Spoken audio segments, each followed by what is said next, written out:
At T-Mobile, our critical mission is providing unparalleled 5G coverage for when connectivity is mission critical.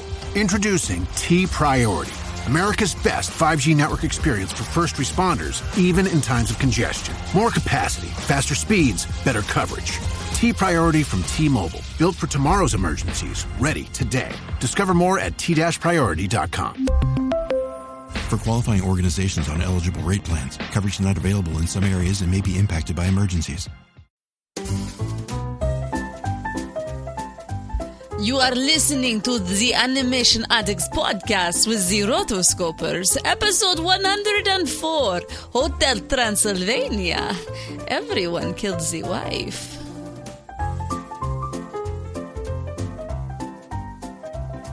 Welcome to the 104th episode of the Animation Addicts podcast with the Rotoscopers. My name is Mason, and today our episode is on Hotel Transylvania. Blah, blah, blah. Don't blah, blah, blah. There's going to be a lot of blah, blah, blahs in this episode. I don't do that. All right. Welcome, everybody. We are the Rotoscopers. I'm here with my lovely co-hosts Morgan Stradling and Chelsea Robson. Say hello. Hello, hello. And this is going to be part of a two-part series of episodes because our next episode after this is Hotel Transylvania 2. So, woo! Which I have seen and I love it. Yeah, so love it. So for those who are wondering what the heck happened to Lilo and Stitch, I am very, very, very sorry. We decided to bump Lilo and Stitch after Hotel Transylvania 2, and really the main reason was we can't review Hotel Transylvania 2 without doing the predecessor, which sets so much up. So that was kind of the executive decision we made. So this episode we are doing Hotel Transylvania, next episode Hotel Transylvania 2, and then the long-awaited, coveted Lilo and Stitch. We already have 6 voicemails ready for that episode. So people are excited. So we're just going to have to make you wait even more. Mwahaha. Beautiful maiden, with Daddy you will stay. And if a human tries to harm you, I'll simply say, because you're Daddy's girl. Ever since she was born, I've wanted to protect my little ghoul. So I created a place where all monsters could be safe from them! Humans hate us. They're vicious, and they're very loud. Dad, everyone here is ancient. N27. I want to go out and see the world. Whoa, honey, you're too young. I'm 118 years old. Don't give me the pouty bat face. This is Hotel Transylvania. All of our monster friends are right here. The mummy, Wayne the wolf. Yeah, it's a mess back there. And your Uncle Frank's dropping in too. Housekeeping! Hello? A human! How did you find this place? Oh, I was just mountain climbing with some dudes and heard this story about an awesome castle. Speaking of awesome, that cape thing is killing it! Look at these cool costumes. Check it out, I'm a Franken homie. Whoa, what's your name? My name is Mavis. Rex daughter's in love with... Human! Go to a corner, you're in the timeout. I'm a grown man. Seriously, Dad. You are coming with us. I'm staying. Oh! Why did that hurt me? Out of the way, Grandpa! Stay away from my daughter! I think your dad's really starting to like me. Hi. Hotel Transylvania. Now go and never return. Wait, never return to the hotel? What? Well, I just used my powers to erase your memory. I looked straight into your eyes. Oh, maybe it's the contact lenses. The what? Here, let me just try and get them out real quick. Oh, that is the most disgusting thing I've ever seen. Almost got it.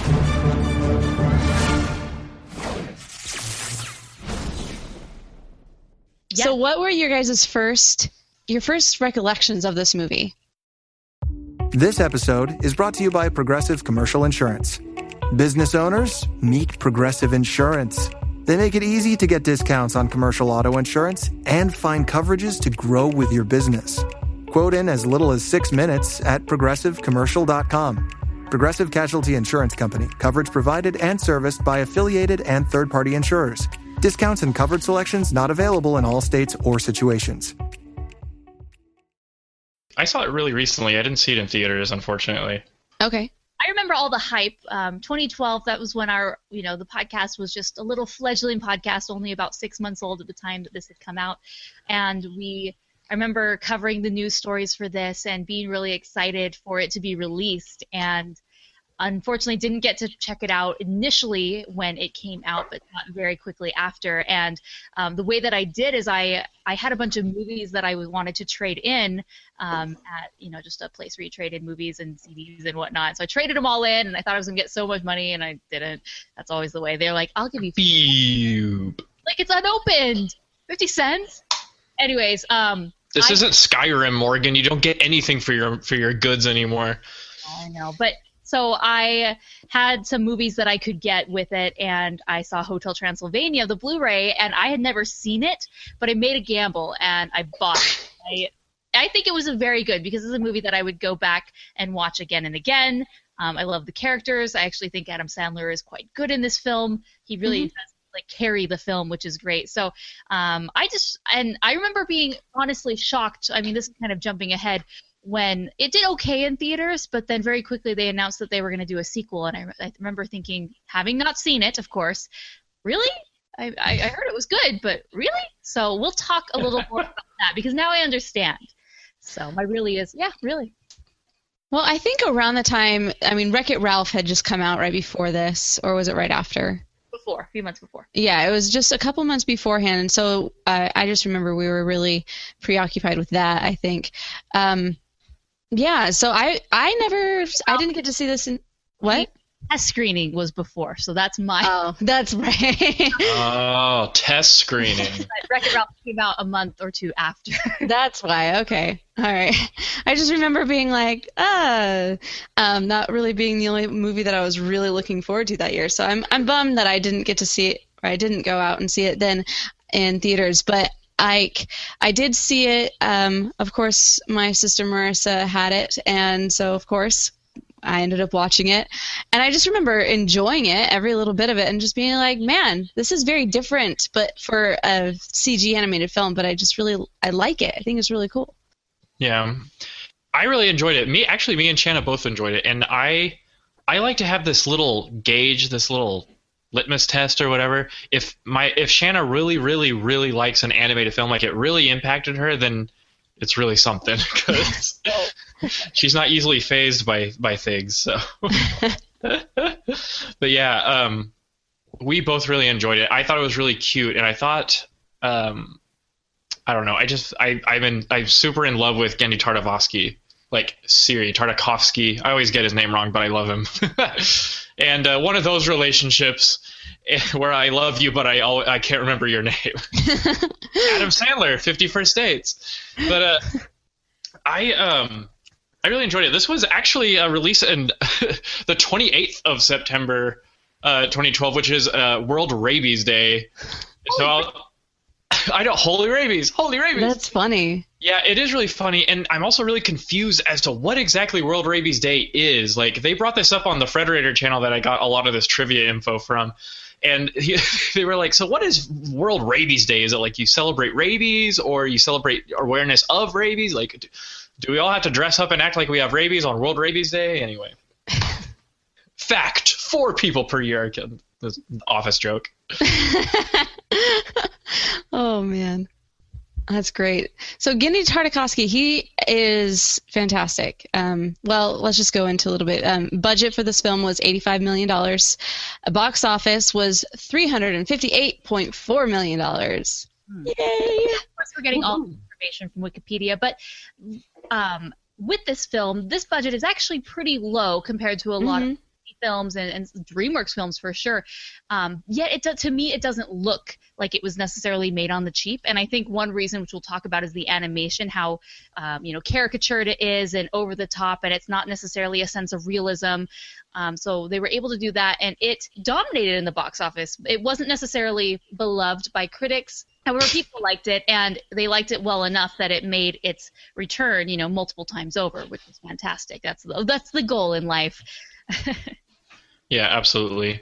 So before we really dive into the movie, can we just talk about the amazing Genndy Tartakovsky for a second? Let's do it. Maybe for a couple minutes. Like I said, I'm really obsessed with him.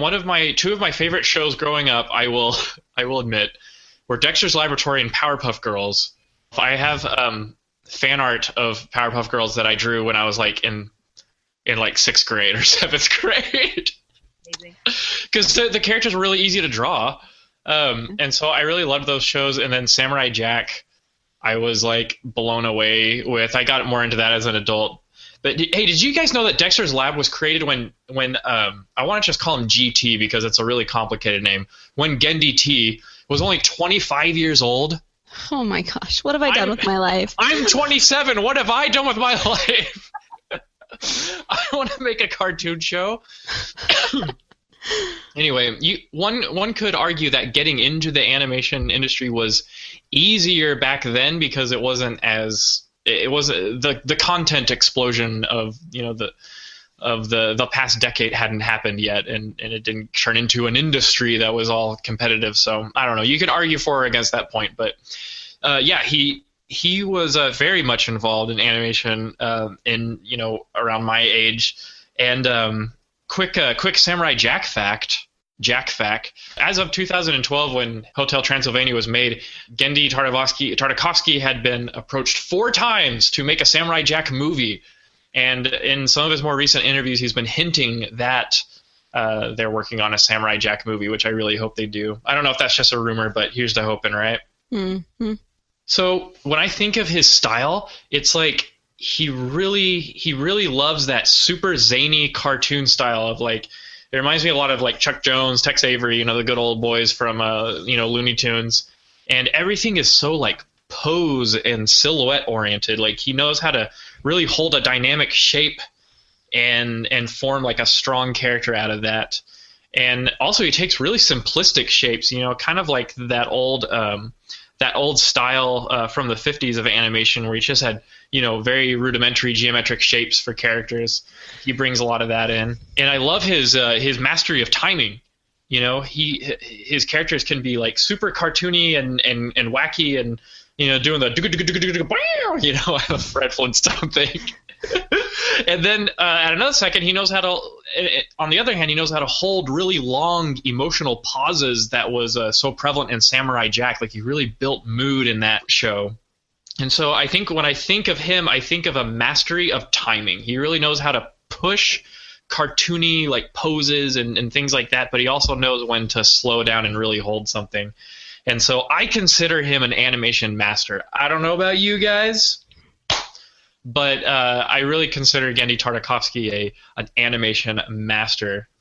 And timing is one of the hardest things to master. Speaking of the 12 principles of animation, and so it blew my mind when he did that Popeye footage. Do you guys remember seeing that? Did you see that? And then they just pulled the rug right under us and said, "Nah, that's not happening." Oh, it was so sad. I was really sad about that one. It really was. I know it was just meant to be like test footage or whatever, just to see what they could do. But man, did you see what they could do? I mean, like John Lasseter did his paper about transferring the 12 principles of animation from hand drawn to 3D, like in the late 80s, and we're just now like discovering just what we can push and just how exact we can get it to the old masters of 2D animation. So I consider him like a real driving force into like the rise of cartoony 3D animation. And the people who are diehard hand-drawn fans really need to look at Hotel Transylvania 2, and his other projects coming up, because he really takes a 2D perspective into his work. Mm-hmm. And he said in several interviews that he transferred that into Hotel Transylvania. Yeah, I was watching the movie with the director's commentary on there, and he was just saying how, well, if I were drawing it, this was what I could do, so let's do this. And then everybody who's there technically, like the technical supervisors and everybody, are just looking at him like, uh-huh. okay, we'll do that. And like just trying to pretend like they're not scared out of their wits because they're just like, this has never been done before. And I did see a couple bonus features where they showed what they called Genndy vision, where they would show how they added the motion blur, but then also made it a little stronger and added less blur at some areas just to make sure that you're able to get the right cues and the right amount of time looking at it so it didn't look too blurry or too smooth. So I have mad respect for the man, and I was in love at Popeye. I really wish that one would have come to fruition. It's okay. Here's the hoping that it's still that he'll make something like that in the future. Yeah. Yeah, when you think of animation legends, like I do think of him. I think of Brad Bird. I think of John Lasseter. You think of, Walt Disney for what he did. Ron and John. You think of these big names, right? And he definitely has earned his place in them, especially for his work with Cartoon Network and all the different TV series from Powerpuff Girls to Clone Wars to Samurai Jack, and then now he's made this transition into film, and this was his very first feature-length film that he directed, and he has signed on with Sony, and he has quite a few coming up. There's obviously Hotel Transylvania 2. There was going to be Popeye, and now who knows what's happening with that. And then there's also been a film announced, and the film is called Genndy Tartakovsky's Can You Imagine? Oh, that's right. Yeah, Can You Imagine? Can You Imagine? It has his full name in it. We'll see if it stays that way, but that's definitely a huge tribute to him. And props for Sony for realizing what great talent they have and being able to sign him for this deal. It kind of reminds me of for Real FX and Book of Life with Jorge Gutierrez. They have him and in their studio, and he's working on a few pictures for them. And that when you find someone who's just so incredible and amazing and are just a visionary in a way in how they're able to interpret the medium of animation and storytelling, you got to keep them. You got to do everything you can, right? It's just like sports. You got to sign them for a 12-year contract and hope that they don't get injured. Right. Yeah. Hope they don't choke on like a donut or like something that the intern brought in for lunch. Hope that the interns don't spill coffee on them and they die. I don't know. Hey, did you guys know that Tartakovsky was the 6th director for this film? Not that they changed directors 6 times, like there were dual directors, but he came in very late in the game. He did not get to build this film universe from the ground up. He did revamp several of the characters, as he explained, but thankfully he said he was involved in animation, timing, and camera work or layout in animation production terms. And so I think those are definitely his strong points. And so, although color, I don't know how much of like production design or like concept design he was really involved with in Samurai Jack, Clone Wars, or Dexter's Lab or Powerpuff Girls, but his use of color is very inventive. Like it's very 90s. Everything kind of pops out, and he's got very vibrant colors. But yeah. He mentioned he had come in midway. And he talked about the sets, and he said there were some sets that they were already halfway built by the time I got there, and we just had to work with it, which is interesting. I mean, this film is great as it is, but just it would be even more interesting to see what happens when he has full reign, and that's what we will see in Hotel Transylvania 2, how they're able to push some things, which is very funny. I must give a little sneak peek. It's very funny, and it's in the same vein of humor as this, but we gotta talk about this first. Ooh, so let's talk animation. I know it's weird for y'all to talk about animation on the Animation Addicts podcast, so but weird. Hotel Transylvania 2, how would you describe its animation? Hey, what's up? It's Wanda Sykes. I'm here to remind you about something super important, getting your breast screened. Because trust me, your breast health should be a priority. Early detection for breast cancer can change the game, which is why you should visit yourattentionplease.com to learn more. And do me a favor, if you've already had a breast cancer screening, remind your friends and family to visit yourattentionplease.com too. We gotta look out for our girls. You mean one? One, sorry. And 2. Just like you were saying, the Chuck Jones, the Looney Tune-esque for me. Yeah, it's very cartoony. It's extremely exaggerated and caricatured. It's just, I just think, Dracula does it best, where he's talking and he moves into one. Yeah, he's like, and then very quickly slides into another pose where the back is overly arched and the head is held up high, and it's just everything is pushed and exaggerated and very stylized. His neck is 3 feet long and it goes around corners. Hey. That he makes, the eyes, and the expressions are just. And also how his whole face can just transform into this very demonic looking evil bad guy vampire, when he has to lay down some tough love. And it's interesting because we've been talking about Dracula as the focal point of the animation, but he really is the star of the show as far as like technical animation goes. Like we discussed, everything is very like stretchy and pose, focused and stuff. Very broad and silly. I guess talking specifically about Dracula, I saw a behind the scenes video on YouTube. I'll try to include the link so that we can put it in the show notes. But it showed a scene breakdown. It was probably the same video that Chelsea was describing with manipulating the motion blur artistically.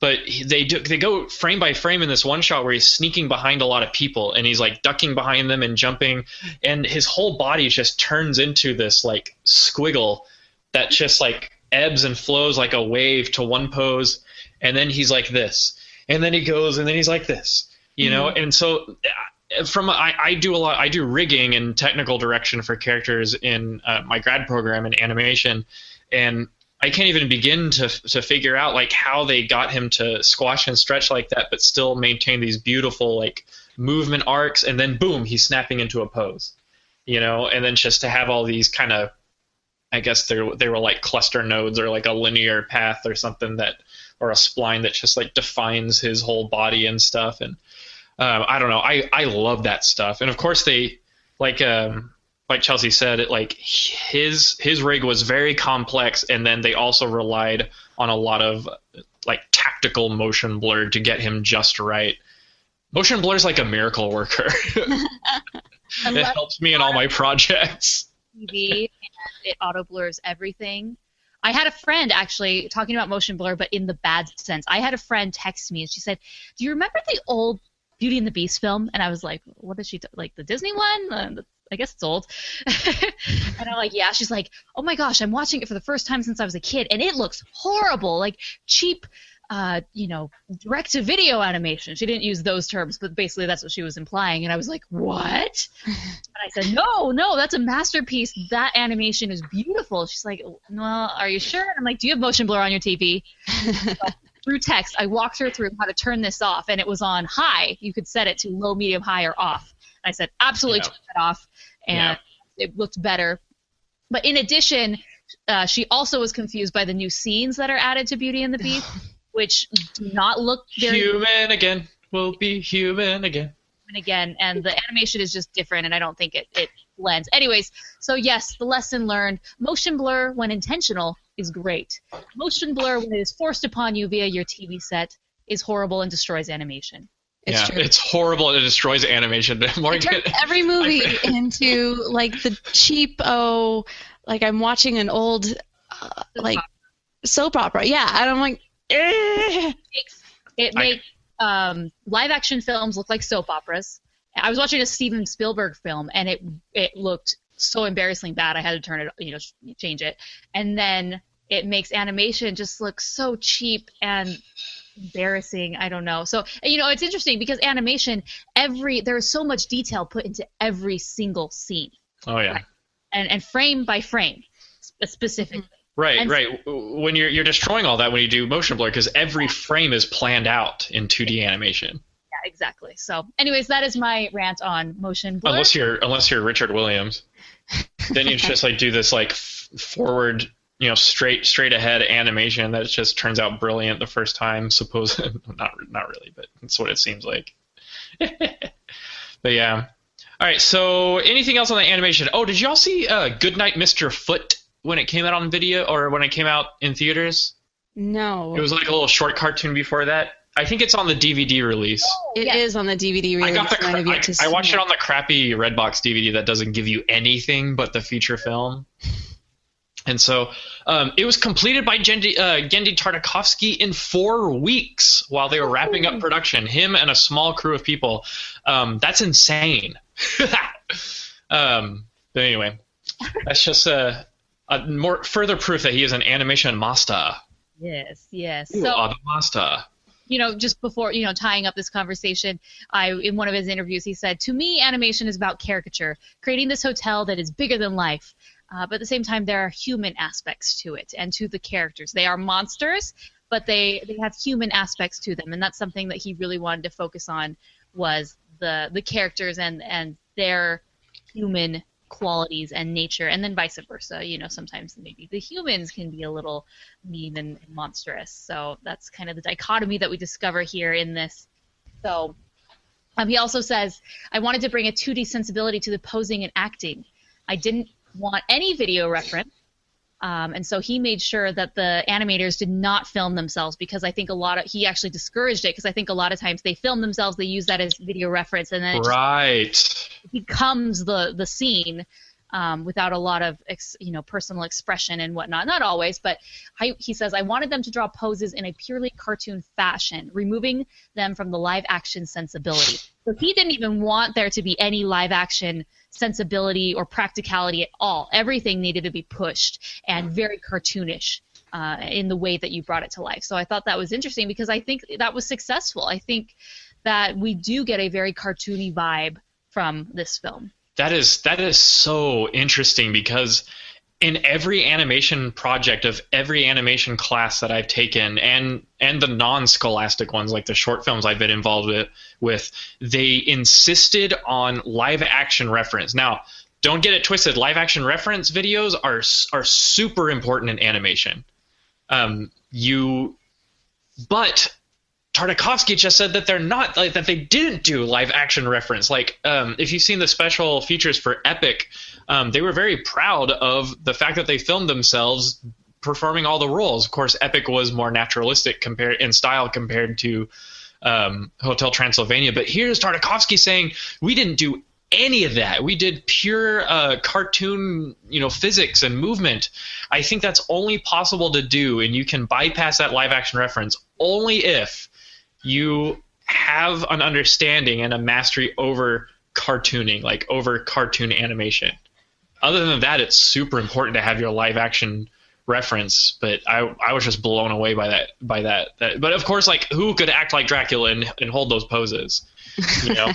When they did dailies and they were showing the new footage, they had an interface that's common now, where Tartakovsky would have a pad, and he would draw over on the big screen the pose that he wanted, as opposed to the footage that they were getting in. And so that's how they did a lot of that. And really, his hand was very heavily in the animation. It's a good thing too. He is phenomenal at what he does.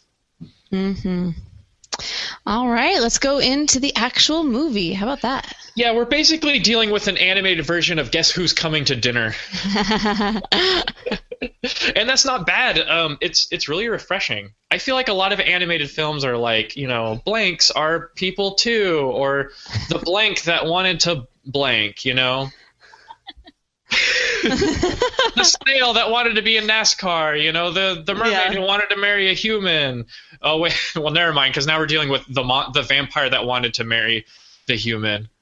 So, or, monsters are people too. Well, it doesn't really go into that. Like, humans are for the most part, pretty dumb, and monsters are pretty separate from humans in this movie. It's not like at the end they were like, "Oh, we embrace the good people of Transylvania, of Romania, and we're living together and learning to work in harmony." Harmony. And live in harmony. I need to learn that whole song. Maybe it's on YouTube. Oh, it is. Oh, it really? is. Yeah, we'll do that. We'll do that for the Rotocast. All right. Okay, so this does follow the typical formula of the blank that wanted to blank. Oh, okay. How so? No, that's what you said, did you not? Oh, I did. The vampire that wanted to marry the dude. Yeah, Wait, isn't that just Twilight though? I mean, it's the oh my gosh. vampire. I see it in Mavis. She's the vampire who wants to go into the real world. She wants to experience something other than the palace walls, right? The hotel walls. Oh, that's right, because she's like, Dad, you said blah blah blah. You can go out and see the world and be your own vampiress. Vampiress. And so yeah, I mean, I don't know. I did not think that this film felt there are certain parts where it feels formulaic, I think, towards the end. But from the very beginning, I'm very engaged in the film. And I think it's because of the characters and the voice acting. Ah, the voice acting. I felt like it was just Adam Sandler going through his phone book and just calling up his friends. And I'm not opposed to that. Yeah, how come he's got Selena Gomez on his address book though? Selena Gomez for the voice of Mavis. She was actually replaced about 7 months. That's when the announcement happened before the film came out. Originally, it was supposed to be Miley Cyrus, and I remember this. I remember this. Talk about a monster. I'm grateful that it wasn't Miley Cyrus, and not that I have anything against her, but I've heard her voice. I have things against her. Her performance in Bolt and different things, and I just really enjoyed what Selena brought to the role. And I remember it was like, one pop star for another. But, in the end, I did like what she brought. So. Yeah. Well, we've talked a lot about Dracula, but I mean, I don't know. Besides his amazing animation, I don't have much to say until you get into his relationship with. Talk about it. I mean. We'll talk about it? We'll just talk about that. So, okay. One trivia, people, and this is for the chatlings and anyone else who's watching. Why is the inside of his cape not red in the film? Support comes from ServiceNow. We're for people doing the creative work they actually want to do. That's why this ad was written and read by a real person and not AI. You know what people don't want to do? Boring, busy work. Now with AI agents built into the ServiceNow platform, you can automate millions of repetitive tasks in every corner of your business, IT, HR, and more, so your people can focus on the work that they want to do. That's putting AI agents to work for people. It's your turn. Visit servicenow.com. Do you know why? Do you know why? No, not because blah, blah. Blah, blah, blah is not the go-to answer when you're a vampire. This movie is about breaking down the stereotypes. What, you mean like you don't die when people drive a wooden stake in your heart? Yeah, who wouldn't that kill? I love that line. Okay, the reason why the inside of Dracula's cape is not red is because Universal Studios has the rights to Count Dracula, the character, like in film. And as such, or at least the classical depiction of him, the Bela Lugosi look, the I am a vampire, rest is good for the blood, all that stuff. And they had specific parameters as to what they could and couldn't do with Dracula's character. He doesn't have Bela Lugosi's Widow's Peak from the movie that they did back in the 30s. And and they also said that the inside of his cape couldn't be red. That's really specific. Yeah. Is that really so, such a highlight? Is that such a trade secret, or is that such a property for Universal that they can't let it go? No capes. No capes. No red capes. Copyrights are important. So you hold on to it. Oh, important. You can license it out. Oh, yeah. We're hoping for maybe if they want a red cape, they can pay us. Right. And they also had certain things like Frankenstein, or should I say Frankenstein's monster, who just happens to be named Frankie, he couldn't be green, and he couldn't have bolts in his neck like in the 1931 movie, the old black and white one. And so they made him blue, and they took the bolts out. So. Then they also had certain parameters for the Frankenstein's monster's wife, a.k.a. Bride of Frankenstein. And so they got really specific with stuff. But I don't think any of that matters. I look at these characters and I doesn't. Recognize who they are. Yeah. I'm not upset that Frankenstein is not green. Yeah. or that his wife looks, doesn't have the white hair with the little black lightning bolt in the side, the Marge Simpson hairdo. Yeah, no. Yeah. I'm just looking at the cover of the DVD case, and I just really like how he's wearing his he's wearing a Hawaiian shirt, which I was like, you know what? That's awesome. With the flowers are skulls. Yeah. Hey, John Lasseter should wear something like that. Do you think Sony Pictures would donate that prop shirt to Lasseter and be like, hey, will you wear our Hawaiian shirt? Oh, yeah. So going back to Adam Sandler, Adam Sandler is interesting because majority of the time he plays his character and people hate him for it. They hate that he's just the same guy in every movie and he's just a goofball. But to me, I don't think he really cares because people pay him a lot of money to make movies that are okay. They do kind of crappy / really crappy in the box office, and he doesn't care. He keeps making a ton of movies. But I appreciated in this movie that his role, while comedic and funny, as usual, just was so different than what we normally see him in. I felt that he really put himself into this character, initially, separating himself from Adam with the voice. And it sold it for me. I really like him in it. What do you think?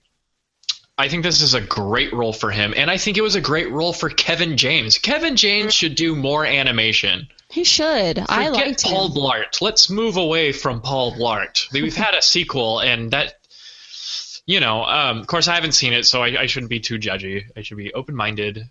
But, there were some, I think some more stars should make the transition to animation and just try it out. Yeah. Andy Samberg as Jonathan. I love him. I love Andy Samberg. He's literally a celebrity me. If I could just be a celebrity, I would be just like him. Well, I love him in Brooklyn Nine-Nine. It's like if there was ever a TV character that acted like I do, it would be him. I tried to find interviews for Hotel Transylvania with Andy Samberg, and I found this one, and all he does is crack jokes for 6 minutes, and he doesn't talk about Hotel Transylvania at all. He's my soul brother. Come on. Come on. I wish they would have had more exclusives and more back behind the scenes stuff for this movie available. You really got to dig for that. Yeah, you really did. But I mean, that's the thing. I love Sony Animation. If you actually go and subscribe to their YouTube channel, they go through and they give little backgrounds, snippets on all these different people that work for the company, and it's one of those channels that I really appreciate. I was like, whoever's in charge of your YouTube is awesome, go you, because it makes me feel really invested, makes me feel like I really want to get to know you people who are working on these fun, cool movies. So I mean, that was just one of those fun things as well. Yeah. Oh, hey, quick thing for those of us that want to be animators. Did you know that Sony Animation released the rig, meaning the animatable character, for the zombie bellhop dudes for free? If you have Maya, you can run this rig and you can do your own animations with it. It's not the most advanced, amazing, versatile rig. Of course, it's solid because it was made professionally, but it can't do the things that Count Dracula can do, unfortunately. The other hero characters. But check it out if you want to play around with a real Hollywood animation rig. It's pretty cool that they released it. That is awesome. Another reason why I love this studio. Chelsea was kind of talking about how their social media and I guess their YouTube channel, what they do is a little different than a lot of the other studios. But I don't think we've talked about Sony Pictures Animation. I don't think we reviewed one of their films before. Oh, we have Surf's Up. Since we're kind of on this vein, I just want to talk a little bit about the studio. They've done, their first film was Open Season, followed by Surf's Up. They're very well known for Cloudy with a Chance of Meatballs. Oh, yeah. And then Hotel Transylvania, and they do own the rights to the Smurfs. So, release Hotel Transylvania 2 will be their 10th film since they released their first film in 2006. And I just really love the studio, and a lot of really great people have gone over to Sony over the past few years. People used to be at Disney and whatnot. I'm just really excited for their future and just what the quality that they bring, yet the different perspective that they bring. Yeah. Yep. They're also just really nice to work with too, FYI. I mean, there's certain companies that I like to email, and Sony is one of them. Yeah. Oh yeah, they're great. Man, I love Surf's Up. I wish we could do a Surf's Up revisited episode. Or a Rango revisited, like I said last time. We'll do a commentary on that one. I love Jonathan because he's like super easygoing. He's hard to figure out. I can't tell if he's clueless or just really open-minded and easygoing with everything that's going on. He's like, oh, monsters, it's a hotel for monsters. Way to sum it up, you know? But he's really optimistic and positive. I don't know why Dracula hates him at first. Well, we know why Dracula hates him at first. But, what did y'all think of Dracula's relationship with Jonathan? Because Dracula hates his guts, and he spends a lot of the movie trying to get rid of him or trying to dissuade him from hanging out with Mavis. Mavis. Mavis. Well, it's an interesting relationship because you understand from the very beginning why why he feels the way that he does about humans, and so he's just trying to protect her. But he's so harmless for the most part, and he's really genuine. And just their relationship back and forth. I love the scene where they are, preparing for the big party, and they have the tables with the tablecloths, and they're fighting. Oh yeah. And they're making them fly and whatnot, and there's moments where Dracula lets his guard down, and he's able to just kind of accept him for being who he is in a way, without his prejudice and preconceived notions. And then their relationship it's very sweet, but then those walls come back up and it's lost. So that's something that we will see. That's because Dracula lied to Mavis. He set himself really well for the whole "you lied to me" moment. What was it on Meet the Robinsons where Carl's like, "Yeah, I don't see that blowing up in your face."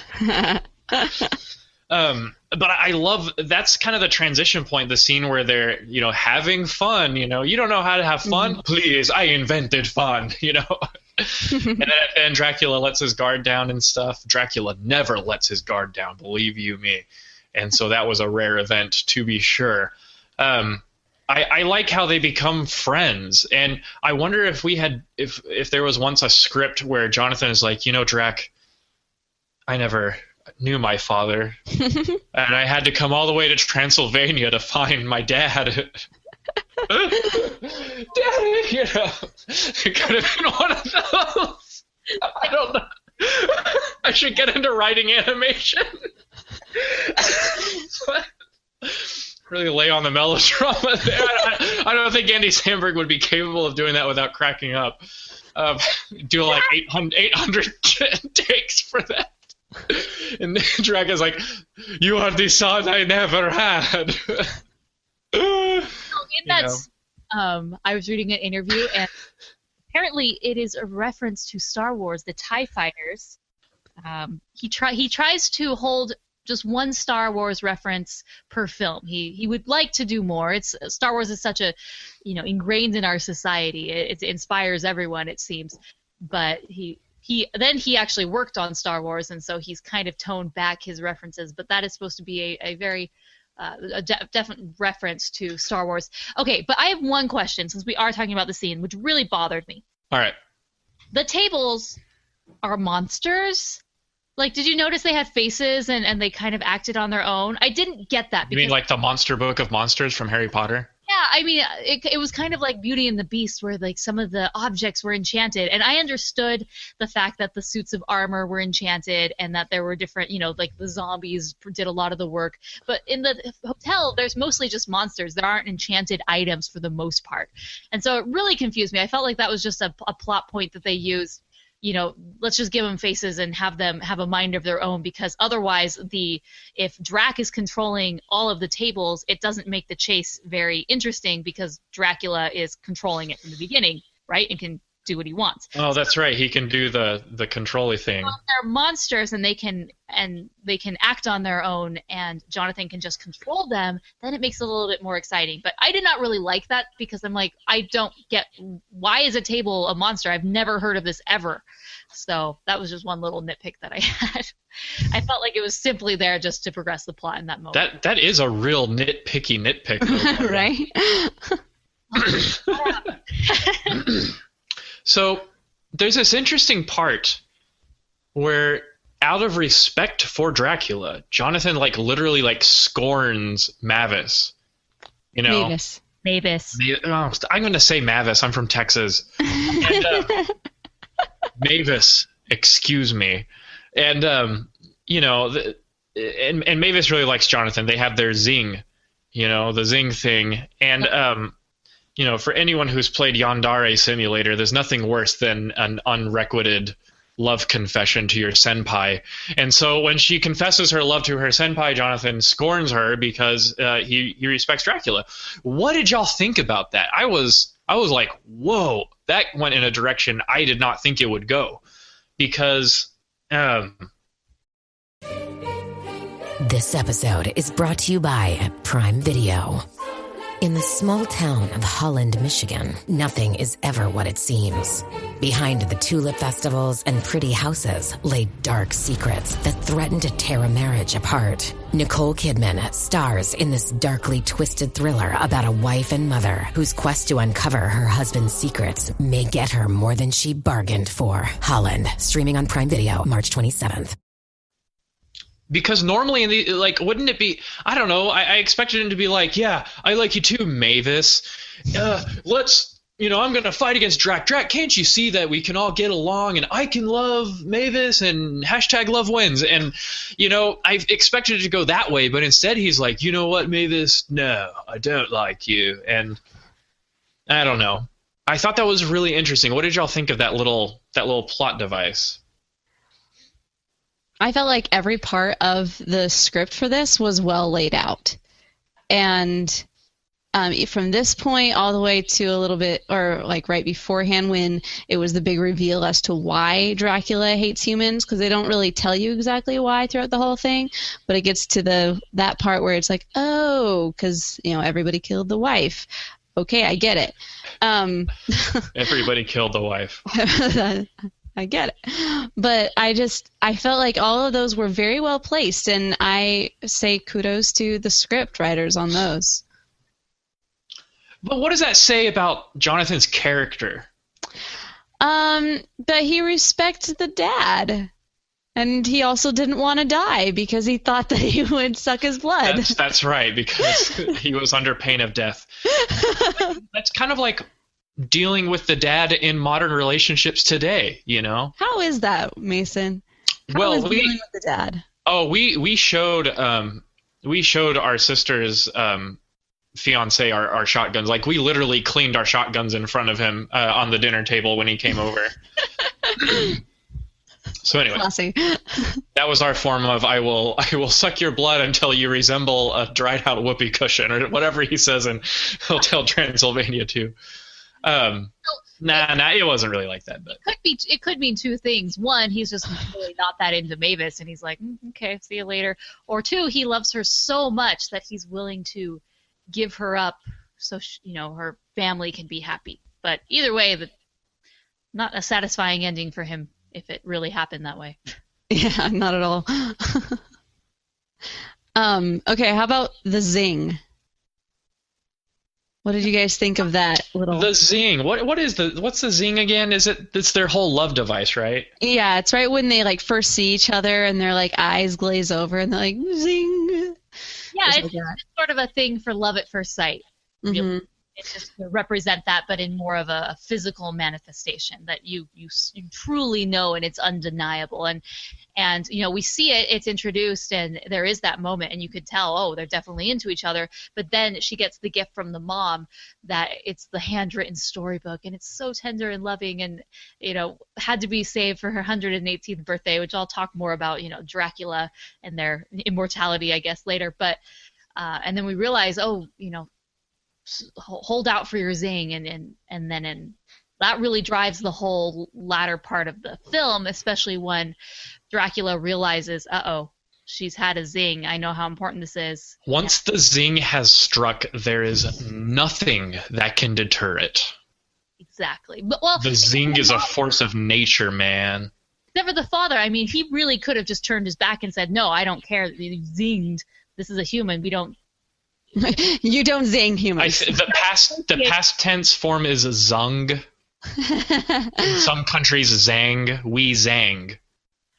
Yes. Well. Sorry, Morgan. I'll shut up now.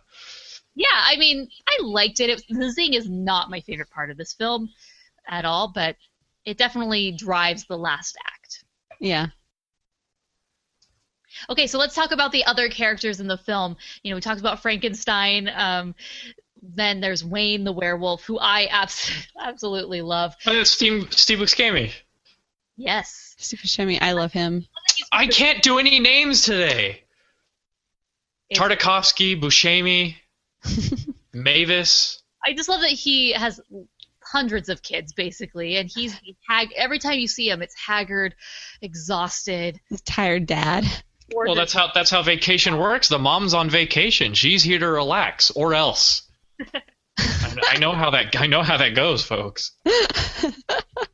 And the little munchkins, the little werewolves, are absolute terrors. There's that very first scene where they all go into the hotel, and it's just like a swarm of bees that are they're eating things and they're destroying things, and it's great. He tips double just because it's a mess back there. And then later on, man, Wayne, do any of your kids respect you? One. Oh, I love how the kids. Well, they didn't really go into the kids in. Oh, by the way, I have pizza now, everyone. Excuse me. I have to eat dinner. Are you going to share with the rest of the class, Mason? Come on now. Yes. Everybody, open your mouths, and here comes the pizza. Shanna's like, you're going to ruin your webcam. But I really liked him. I lost my train of thought with pizza does that to me. Cowabunga. I liked Griffin the Invisible Man. I felt like David Spade was grossly underused in this movie. Like, he had some gags, but I hope they expand his character in the second one if he's even in it. I think David Spade is always underused in every movie. I like his voice. I just love his voice. You know, you can't not but help think of Cusco, but you know, it's the problem when you have so many side characters that are supposed to be part of this Drac Pack, and there are too many of them where you want to focus on all. And we haven't even talked about CeeLo Green, who plays Murray the Mummy.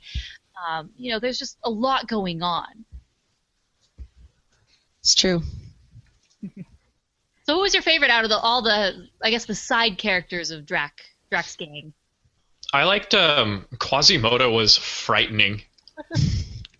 Do you realize what's happening here, folks? The whole point of the Hunchback of Notre Dame, the Disney version, is to prove that Quasimodo was in fact not the monster. Here's Sony. It's like when Shrek basically stiff-armed all of Disney animation and was like, screw you guys, we're going to do our own thing. Sony Animation just took Quasimodo and was like, you're still a monster. Like, that never got resolved in our universe. In fact, you're a villain. Isn't that horrible? Like, I don't know. Actually, that was actually Quasimodo was very horrifying in the old silent film. Like, he was more of an antagonist. Yeah. That was one thing, though, that was kind of weird for me, because Quasimodo's actually human. He's just half-formed. Like, he's still human. That they are telling us that if you have a disability, you're a monster. You are out of here. What did Count Frollo get in with the character design here? He's like, you know what you should really do. I know a guy. No, it didn't fit. I can't even really make a true comparison that makes that sense. And maybe the reason he is so obsessed with finding humans is because he is one himself and does not want to be caught. He enjoys his death role. He's the first one he's ever been able to get. And he wants job security, and so that's why he's very overprotective about the hotel and making sure that humans aren't around, because if he ggets caught, it's back to the bell tower. And that's not good. No. That's pretty good. That's actually a really good theme. I hope maybe they'll go into that on Hotel Transylvania too. You know, the dad will be like, I have to turn him into a vampire. He's a human. And they're like, well, Quasimodo's a human. What are you going to do about him? What are you going to do about that? Anyway. So, going back to the very beginning, like we're all over the place on this film. Oh no, Fran Drescher. One more thing. Aw, Fran. She is known for her very distinctive, annoying voice. And I was reading an article, and apparently, you know, they cast her because of her voice. She's very much typecasted in these sort of roles. And I'm reading this article. He says, you hire Fran for who she is. She has that amazing voice. And for some reason, she came into the recording sessions, and she just didn't do the voice. And the interviewer was like, what? And he's like, yeah, she just didn't want to be the annoying person anymore. So she had practiced this whole other voice for the character. And I am sitting there, and I am petrified. And so he's just, you know, eventually he had to tell her very soon into that recording session, can you just do your other voice? He said, how do you tell someone who's trying to do something new and clearly doesn't want to be the annoying role again? And he just said, you know, I love you. I love what you've done. I'm such a huge fan of you. That's why you got the job. And so he kind of just kept telling her, can you be more annoying? Can you just be more annoying? Right. Fell back into her normal shtick, and it worked. Didn't they do something like that with Don Bluth and what's his name? It was All Dogs Go to Heaven. Yeah. How he had prepared a is it Burt Reynolds? Yeah. Burt Reynolds. Burt Reynolds had prepared a dog voice over the past, weeks or something, and he's like, nope, just do Burt Reynolds. That's why we hired you. An actor, I mean, you're trying to, hone your craft and explore, but no, okay. Villains, I gotcha. Okay, annoying voice, okay, fine. But do you know what? I don't understand why people would be upset for being typecasted. The fact is, you were casted. Like, you were cast in this movie, so you get a paycheck. Yay! Like, don't be afraid to do what works. Yet true artists aren't there for the paycheck. Oh, I'm totally there for the paycheck. I'm here for the paycheck now. All right, That's why I want to be a character TD instead of like a PA or something. Whole laundry list of voice actors and celebrities. So much laundry. Do you think that this worked, this cast, this ensemble? I feel like that's the big question. I didn't feel like there was any. A lot of you do run the risk of having it be one of those where it's like all I see are, it's an epic. But I didn't feel like this was. I didn't feel like it was distracting. The only one that you could really tell was Adam Sandler for me. Everybody else afterward, I was like, oh yeah, it's that guy. Oh cool, it's that guy. It's like, and you were just happy to hear their voices. Yeah. Sorry. You were just happy to hear what was going on. So I had no problems with it. Yeah, let's analyze this. There are animated movies where the big star that does the voice acting, the title role, just overshadows everyone and is really annoying. Home is one example. Rango is another. Johnny Depp just does not stop talking in that film, despite how much I love it. But I really didn't think that the stars in this movie really did that. I felt like the writing was such that they could show their talents, as themselves, as their celebrity selves, but also have also give each other the space that they needed to have a coherent script.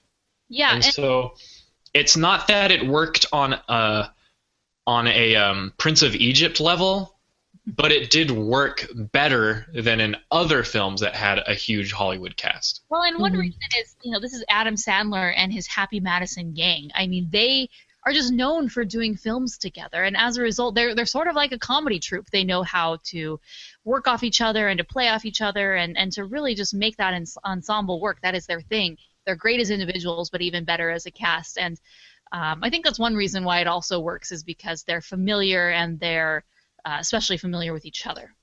Mm-hmm. So, when I was reading about the comedy in this film in the interviews, surprisingly, there wasn't a lot. You think you bring in like all these comedic guys, amazing. And there wasn't a lot of ad-libbing that went on per se in this film, which I thought was interesting. I mean, you think of Aladdin and Robin Williams and how much that he had ad-libbed. That's when you bring in someone who is known for their comedy, you kind of give them a little bit more leeway to play around with the script. And I guess that wasn't the case for this film. They really stuck to the script and just worked really hard on pushing their own lines to make sure the lines that were written were as good as they possibly could be.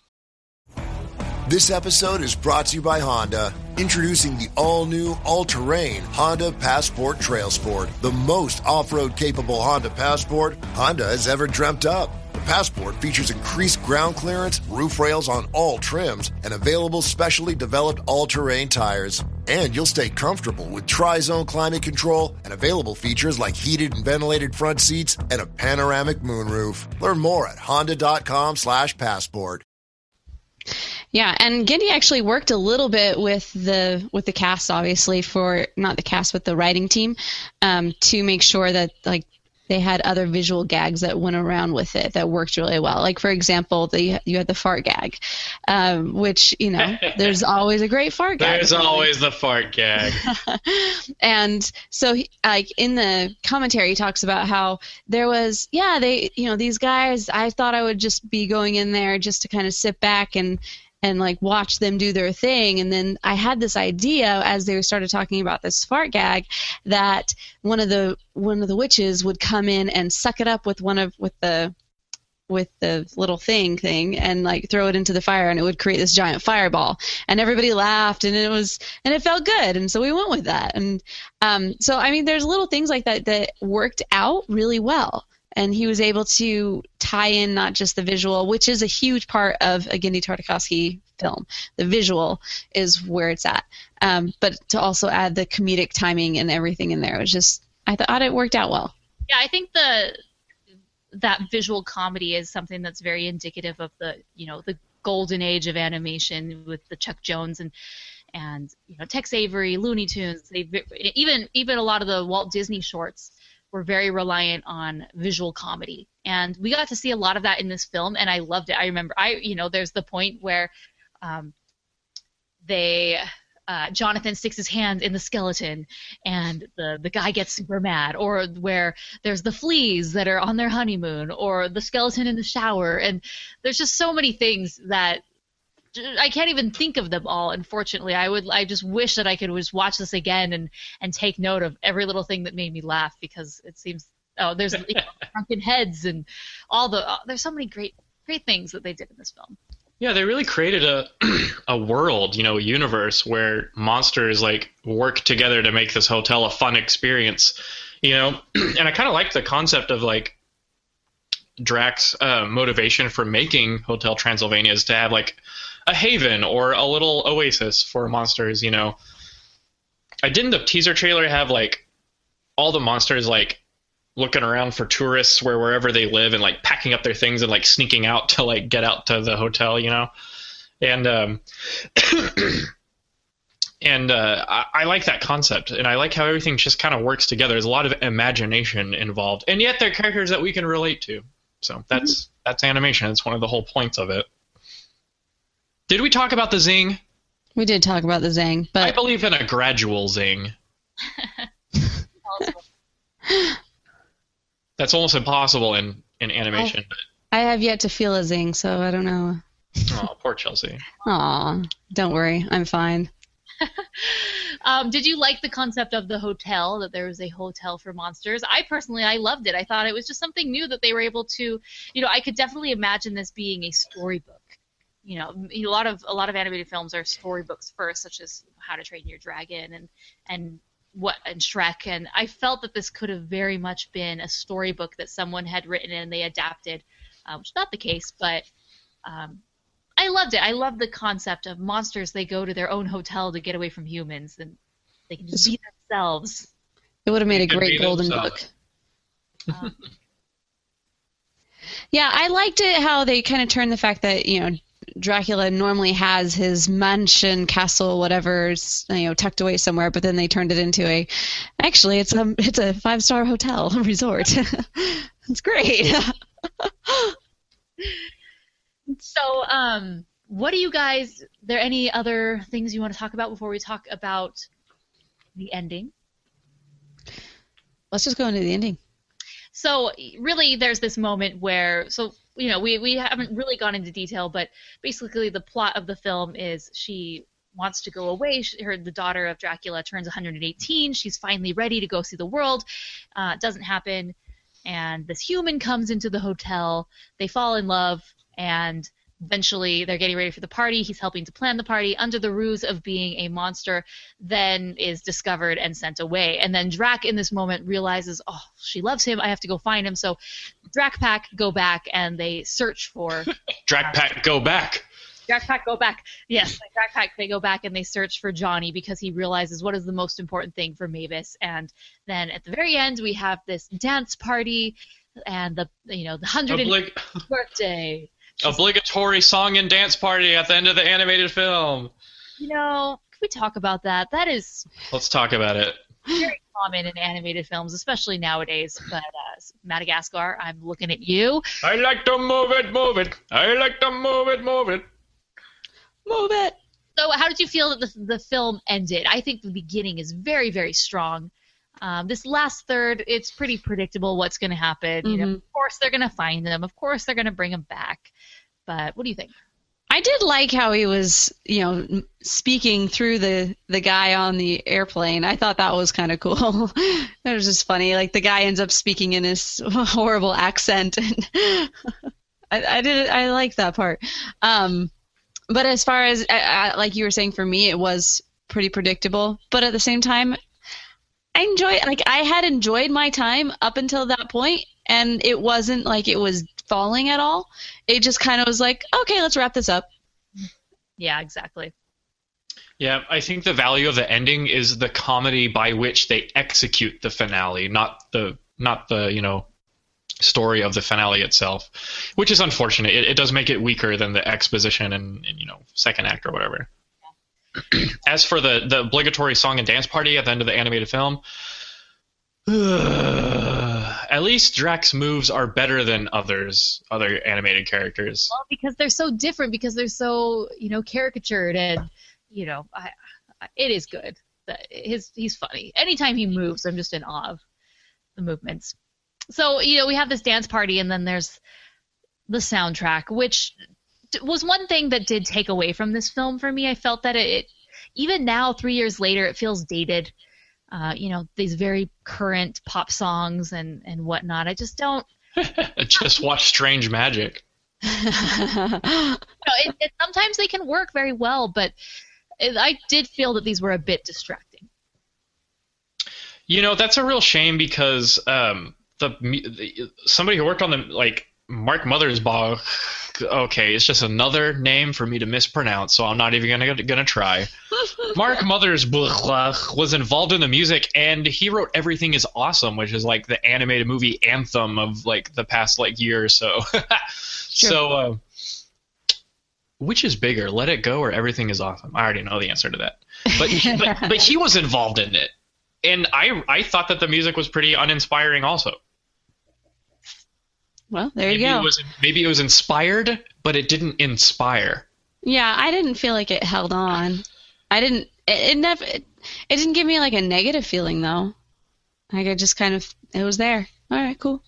It was there, and you know what? I really think those song and dance numbers are like the animators going, you know what? I want to do something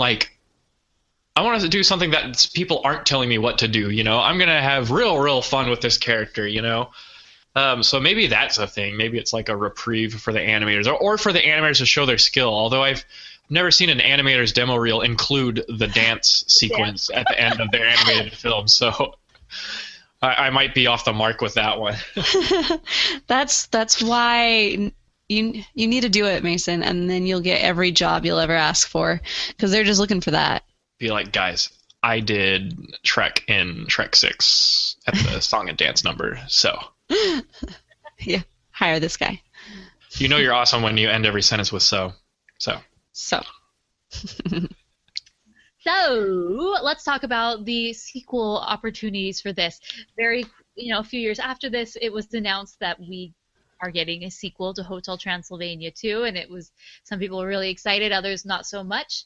And I was in this initial interview for the very first film. He talks about franchise potential and whatnot, and I thought he just had a great quote because yes, he is an artist, he's a visionary, whatnot, but he's also realizes that this is a business. He says, it's great to create a Dracula that is timeless again.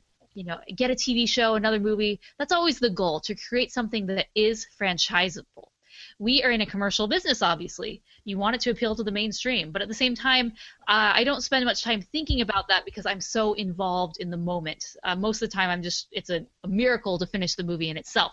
So he goes to say, as I'm making a film, I'm not sitting there thinking about like, ooh, this is going to make a great trilogy. However, he does say that is a goal, that, the end product, you would love it to go on and have legs and be able to be a franchise. I'm thinking of Toy Story, I'm thinking of Cars. Just these franchises with these characters that live on in all sorts of mediums, whether it's sequels or TV shows or toys. And I just thought that was very, wise of him to realize, yeah, this is the industry that I'm in, and to be successful in this, that's really what you have to do. And it's awesome that he is directing the sequel and been involved from the very beginning. Mm-hmm.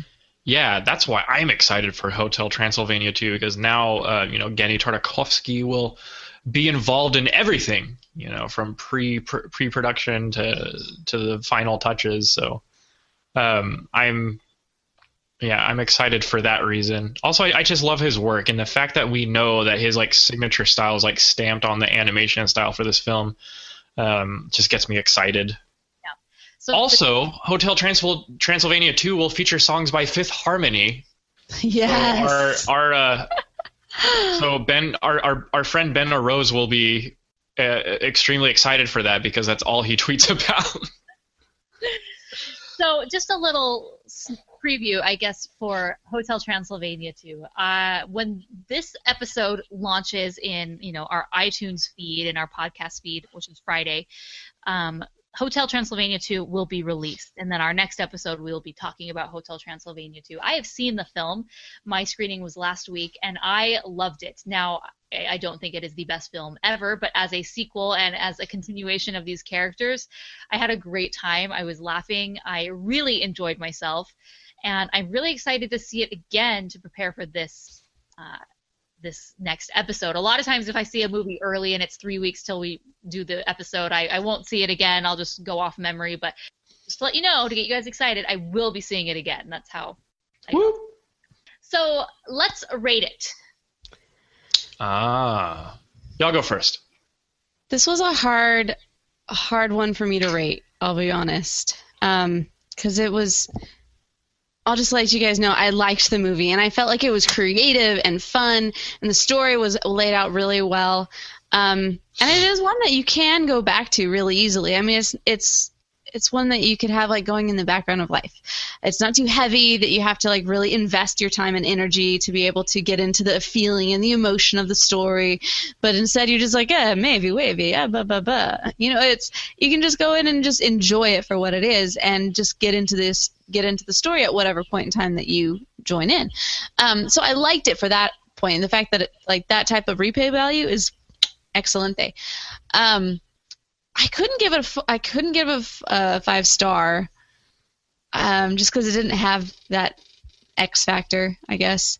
And 4.5, I was even that's probably a little too high for my real feeling. So my real feeling is going to be is technically more like a 4.25, but we're just going to go for 4. No such thing. Hey, this is your review. You can do whatever you want. Thank you. All right, 4.25 from Chelsea. So I'm going to give it 4 stars. Thinking of this film, I enjoy it from start to finish. I've seen it multiple times since I sporadically decided to buy the film without having seen it. And overall, every time I'm just invested in the characters. I love Dracula. I love Mavis. I love the ensemble cast. I love the sight gags and the jokes.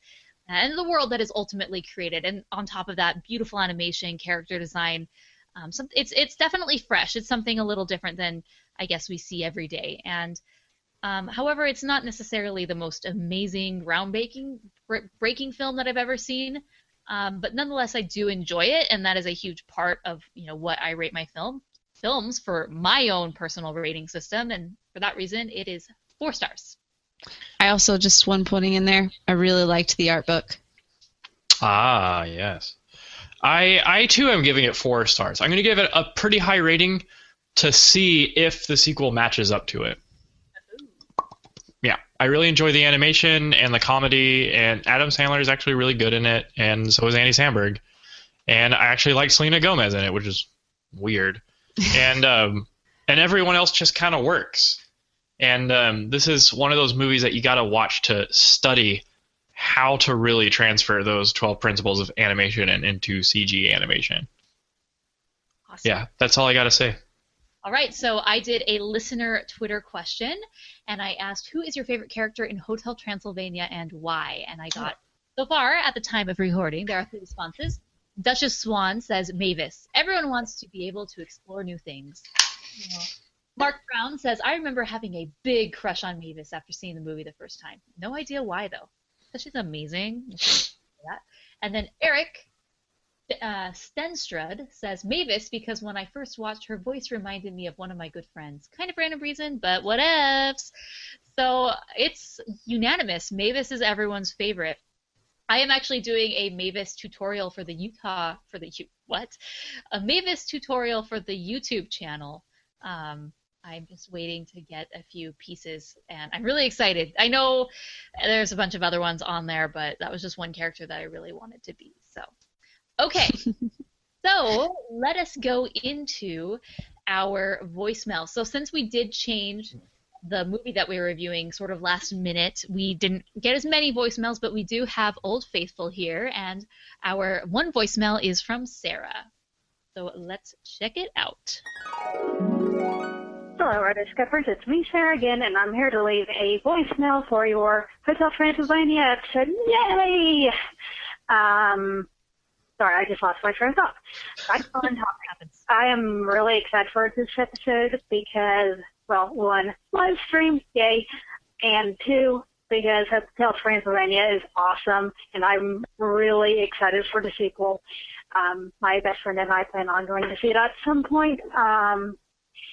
And, yeah, decided it was a short voicemail. Hope you guys all have a good day. Bye, Morgan, Mason, and Chelsea. I love you all. Love you too, Sarah. Oh, we love you too, Sarah.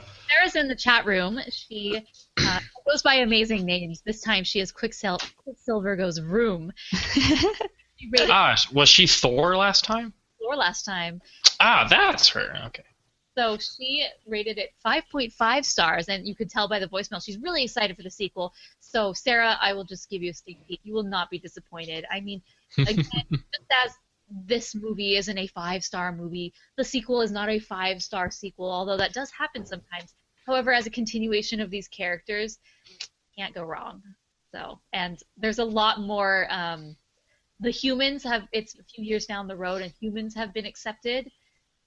Vice versa, humans and monsters interact, and so we get to go see monsters in the human world, and it's really fun. And there's lots of Mavis, so any Mavis fans, get ready. All right. All right, so of course, as every episode, you can go to the show notes, rotoscopers.com/104, and that's where you can give us your reviews of Hotel Transylvania. Definitely go in there, leave us your thoughts. If there's something you agreed with, disagreed with, you want to give your rating, go in there. We go into the comments, for a few weeks after we release the episode. We love reading what you guys have to say. For those of you who couldn't join live, or you're, in the future and you are listening to this, definitely go check that out. Of course, you can tweet about this and talk about the show in general just using the hashtag #AnimAddicts. And if you want to be as cool as Sarah and leave us a voicemail, you can do so by going to rotoscopers.com/voicemails or give us a call at 406-646-6575. And yeah, so I guess that's really all that we have. Thank you to everyone who's been supporting us through Patreon.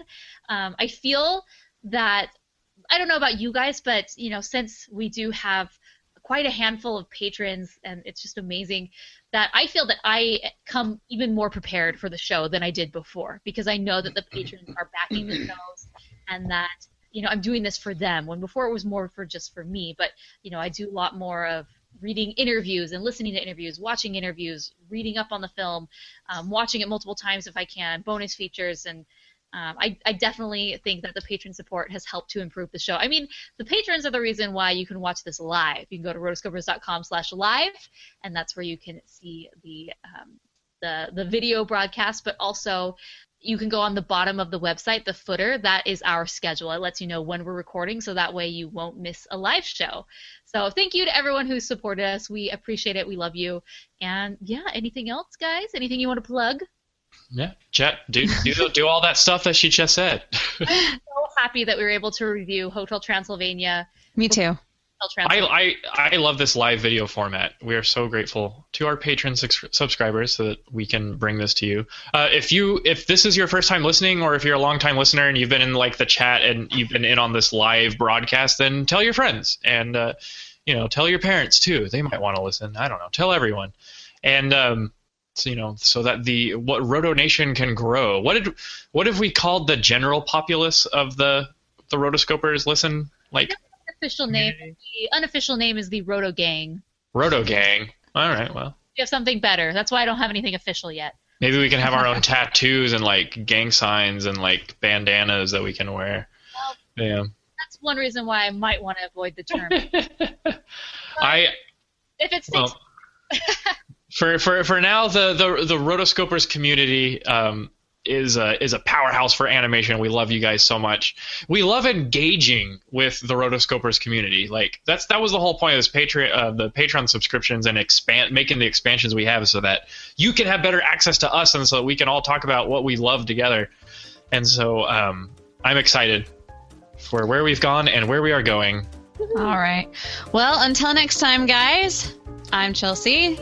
I'm Morgan. And I'm Mason. Blah, blah, blah. You are watching the Rotoscopers.